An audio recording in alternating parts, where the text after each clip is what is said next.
Oke, ketemu lagi dengan Crypto First Republic. Kita lanjutkan ke Tera Klasik kembali, masih mengulas hal yang sama. Di sini ada kabar yang bagus lah guys, intinya untuk project Tera Klasik, yaitu proposal 1162 sudah lulus di sini ya. Kuartal kedua usulan satuan tugas bersama layar 1 dengan amandemen yang kemarin ada Saradar di dalamnya kan reject, kemudian di amandemen diminta si Saradar dipecat lah, istilahnya seperti itu. Dan ini sudah lulus guys. Di sini kalian kalau mau baca ada di sini linknya, nanti kalian lihat aja di deskripsi. Saya akan sisipkan di sana untuk kalian membaca sendiri gitu ya. Ini adalah apa sih namanya, deskripsi dari proposal 11462 ini, yang mana pada saat ini sudah lolos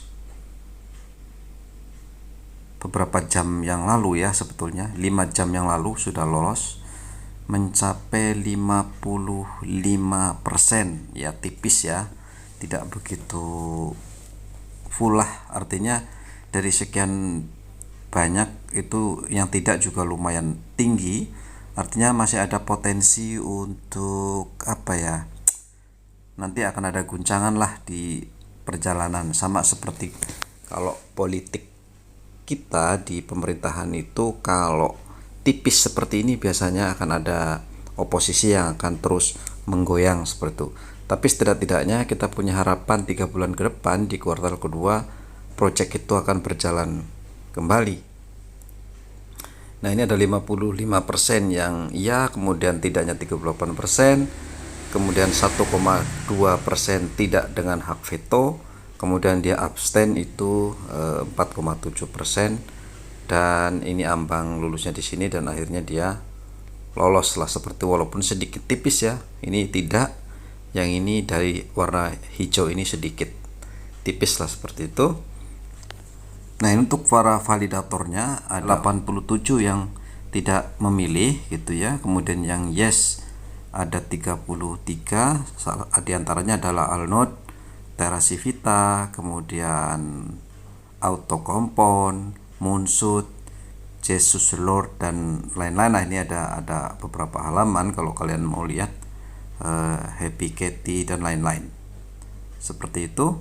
Kemudian yang no ada 14, salah satunya adalah TCB, Nitawa, Interstellar Launch, Stakebin, Lunsdao. Nah, ini biasanya yang paling keras adalah Lunsdao biasanya ya. Di itu mudah-mudahan nanti Lunsdao tidak sekeras kemarin-kemarin seperti itu, karena lumayan suara Lunsdao ini ya di Twitter gitu. Kemudian no dengan vetonya cuman 1, Cosmec, kemudian ada abstennya 2. Nah, itu adalah ininya, quorumnya adalah 40, pas thresholdnya adalah 50, dan vetonya 33. Oke, itu adalah pemilih-pemilihnya, dan ini adalah isinya secara amandemen ya. Ini detailnya saya sudah pernah sampaikan dulu ya, tapi kita akan lihat langsung saja. Intinya ini adalah pekerjaan-pekerjaan yang harus dikerjakan oleh mereka di kuartal kedua pada bulan April, bulan Mei, dan bulan Juni. Sampai segini. Nah, permintaan budgetnya adalah full time developer yang dulu dipegang oleh Saradar, kemudian diganti lah ya, untuk diganti 12.000 per bulan gajinya. Tinggi juga guys, mungkin 160 juta per bulan ya. Kemudian part time dipegang oleh TIL itu 6 ribuan sebulan, sekitar 90 juta. Kemudian part time juga Superman itu ada sama gitu. Kemudian per developer Vin sama. Kemudian project manager adalah Lunchburn Army. Kemudian nanti ada satu part time juniornya, dan satu lagi, dua berarti ya, ada dua junior, ada project manager, ada seniornya 3. Tapi Superman katanya sudah 3 minggu tidak aktif di Twitter, makanya dinyatakan hilang, entah kembali atau tidak. bersama dengan Zaradar. Artinya mungkin kita mengharapkan yang lain lah di luar Superman dan Zaradar ini perlu diganti orangnya. Seperti itu ya, ini total budget request itu. Kemudian silahkan kalian baca aja, bisa dibahas Indonesia kan. Nah, tetapi dalam lolos vote ini juga ada yang membantah di sini. Ini dari Rabi Jebediah gitu ya. Dia coba menangkal dari task force ini tentang proposal ini yang sudah lolos. Rabi ini menyanggah lah seperti itu.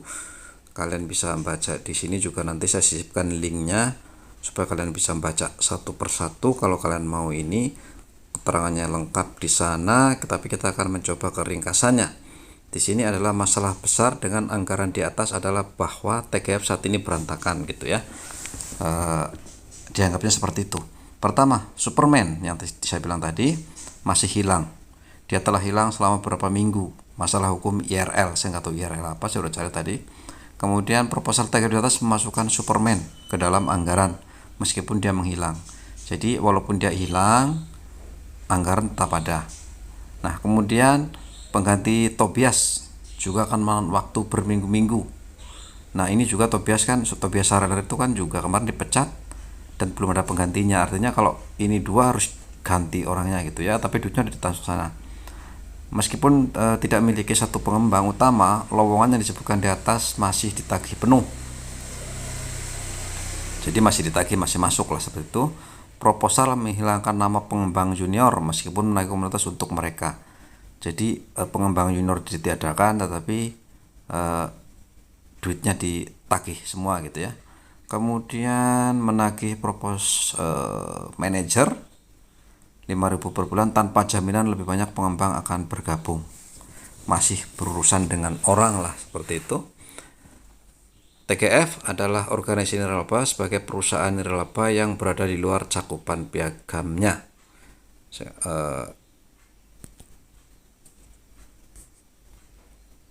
TGF itu Terra Grand Foundation kalau nggak salah, yang dipegang oleh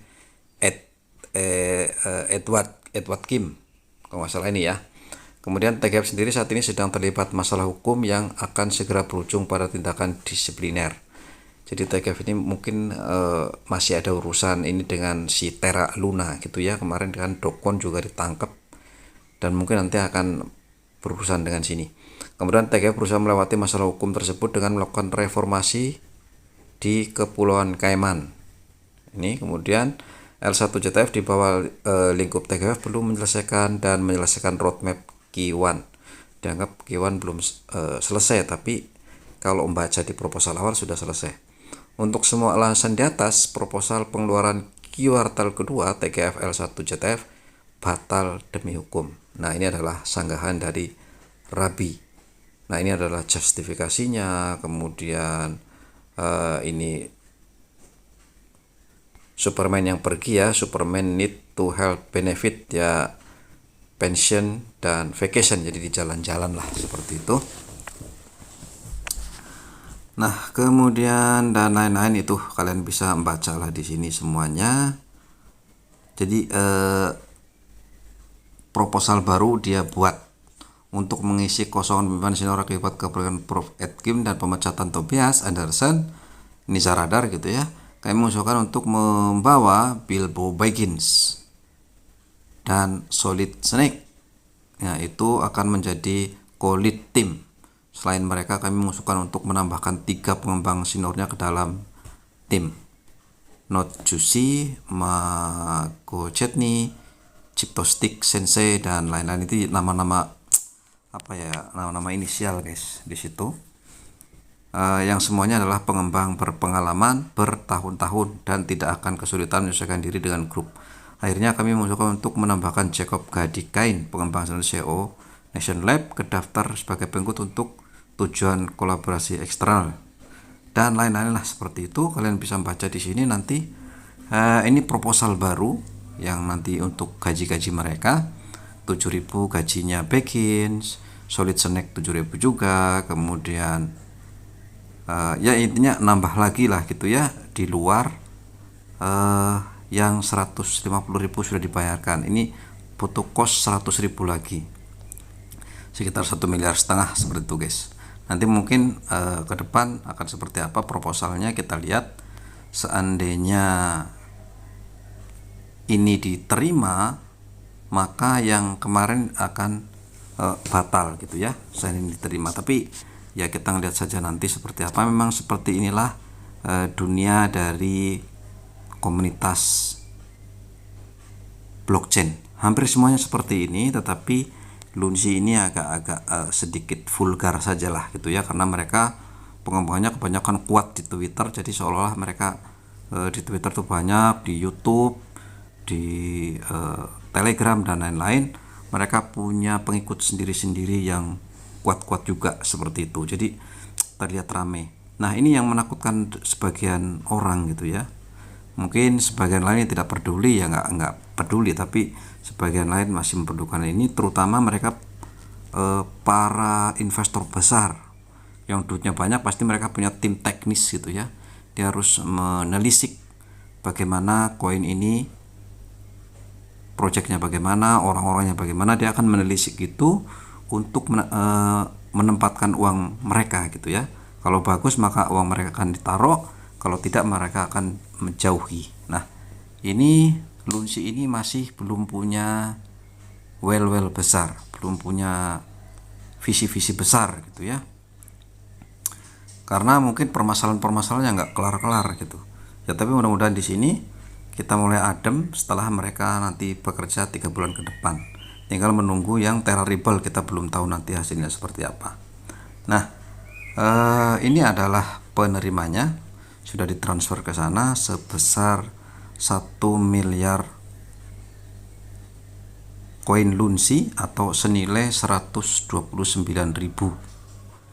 Mungkin sebentar kalau dikalikan 15.000 mungkin sekitar 2 miliar gitu ya, lebih kurang lah seperti itu. Dan sudah langsung dikeluarkan. Ini 125.000 ditransfer yang pertama, kemudian dikeluarkan 467.000 nya, dan juga 233.000 nya langsung dikeluarkan out ya. Ini keluar dari sini, kemudian ada masuk lagi sekitar 1,5 juta lagi gitu ya. Ini dompetnya dia secara keseluruhan, dompet si tim lah gitu ya, yang untuk menerima gaji selama 3 bulan ke depan.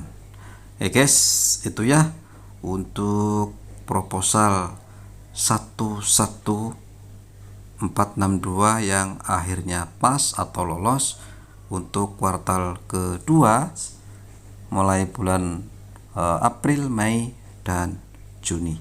Dan mudah-mudahan setelah ini berjalan mulus, mereka bekerja dengan baik, mudah-mudahan amanah, dan Lunsi punya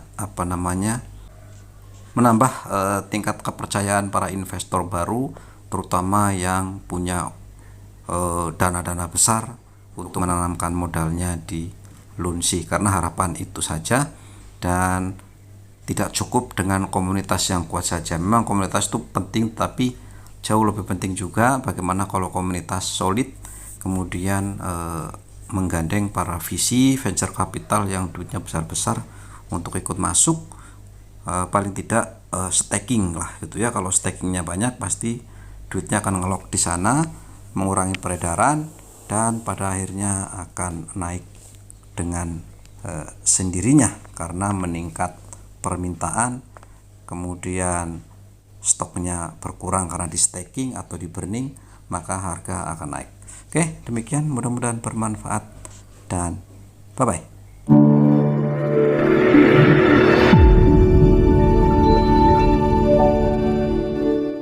Disclaimer, semua video bersifat edukasi, dilarang mengikuti segala kegiatan mengatasnamakan channel ini. Forex, saham, dan kripto adalah bisnis beresiko tinggi dan bukan tempat mencari kekayaan dengan cepat. tidak menerima titipan dana atau giveaway atau hadiah atau apapun bentuknya.